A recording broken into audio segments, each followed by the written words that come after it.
পুলিশদের খাওয়ায় নাই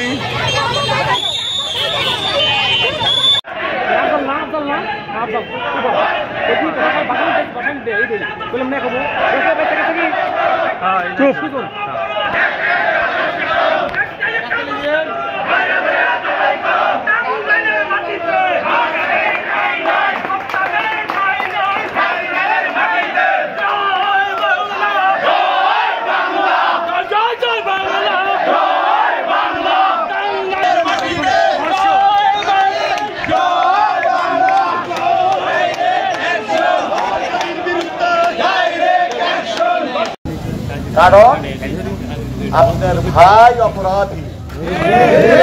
ভাইকে অনেক কথা বলা যায়, অনেক দোষ আমাদের দেন, শুধু একটা ট্যাবলেট পেয়েছেন, সেটা হলো ষড়যন্ত্র। না রে ভাই, আপনার বাড়িতে কেউ ষড়যন্ত্র করতে যায় না।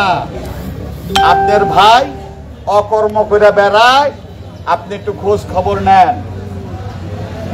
যাই হোক, সর্বশেষ আমি জননেত্রী শেখ হাসিনা এবং আমাদের নেতৃবৃন্দর কাছে আহ্বান রাখবো, এই ধর্ষককে আপনারা বহিষ্কার করেন এবং সামাজিক যত সংগঠন আছে তার থেকেও বহিষ্কার করেন।